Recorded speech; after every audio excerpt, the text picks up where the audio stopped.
Greetings and welcome to this edition of Pharmacy Focus here at the School of Pharmacy at the University of Charleston. We're getting ready to start the 2016-2017 academic year, which should be exciting and full of lots of opportunities to impact patient care. But with this episode, we want to talk a little bit about one of the achievements of one of our department chairpersons here at the School of Pharmacy, David Bowyer. So we're going to have an opportunity for you to hear about a wonderful achievement that he has accomplished, get an opportunity to hear a little bit about his role here in the School of Pharmacy. So sit back, relax, and enjoy this edition of Pharmacy Focus. How are you doing? Doing just fine, Denise. How are you? I'm doing great. I'm doing great. So tell me a little bit about a wonderful achievement that you received this summer.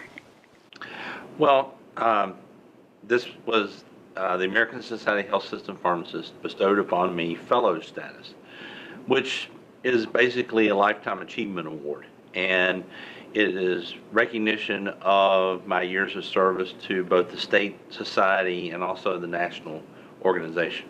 So tell us a little bit for the audience that may not be familiar with what ASHP is all about. What is the American Society of Health Systems Pharmacy? American Society of Health System Pharmacists represents hospital and health system pharmacists all across the country. It's one of the largest organizations for hospital pharmacists in the country and advocates on behalf of pharmacists in health systems, and also works to develop policies, develop residencies for hospital and ambulatory care pharmacy and community pharmacy.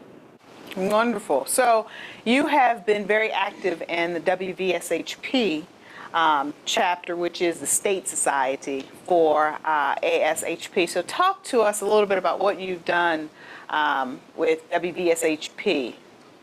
Well, I've been a member of WVSHP for approximately 20 years now. Was the representative from the state of West Virginia to the national organization multiple times.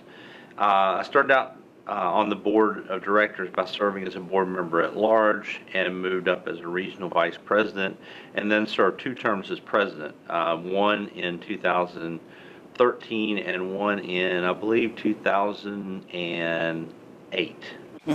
Okay. So in the recent couple of years, you've had the impact from the presidential perspective for the state society. Yes.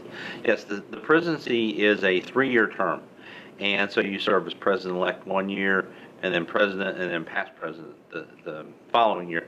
So we were able to impact some changes in practice through that term.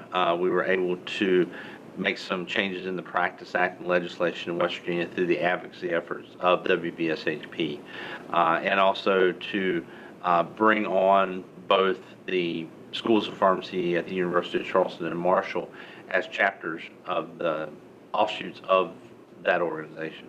And you've served as an advisor to the student chapter here. Yes, I helped establish the chapter here at the University of Charleston and also served as the first advisor and got it built up for several years. And what was one of your proudest moments as a student, as the advisor to the student chapter?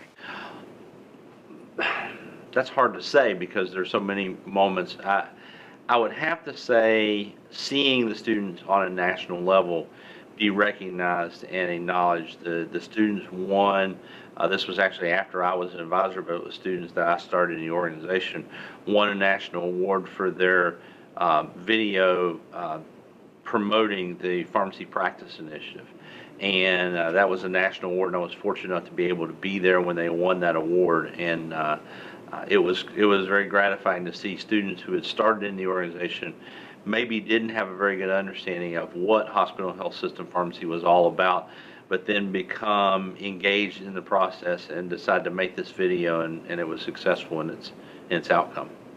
Wonderful, wonderful. And we just had another student who's now a P4 get recognized from ASHP for student recognition on a national level, and that was Brian Hancock. Yes, Brian was recognized. Actually, he was recognized at the same meeting where I received my fellow award. Was recognized on a national level for his work in ASHP and his work with advocacy on a student level, and that was also very gratifying to see somebody from our school step forth and take an active role in changing practice in the country. Absolutely. And, as a School of Pharmacy, we try to emphasize to students the importance of being involved in the profession. And being involved in the profession takes many different various forms, but we want them to also look at the activities that faculty have been involved in professional organizations, for them to kind of follow that guide. And so you're getting the Lifetime Achievement of Fellows designation from ASHP is yet another shining star for our students to look at and to follow in their individual walk in the profession. So we congratulate you. We think that that is fantastic. You join many of the other faculty members. I think we have 3 or 4 faculty members who also have fellows designation from other organizations, and so you bring additional distinction to our faculty ranks, and we appreciate and congratulate you on that achievement. Thank you very much. It was quite surprising to be named a fellow, but it was very gratifying when somebody recognizes the years of work that you put into a volunteer organization. This is not something that those of us who are named fellows, this is not something that we've been paid for or anything like that. It's what we do because of our love for the profession. Absolutely, absolutely. And congratulations again. Thanks.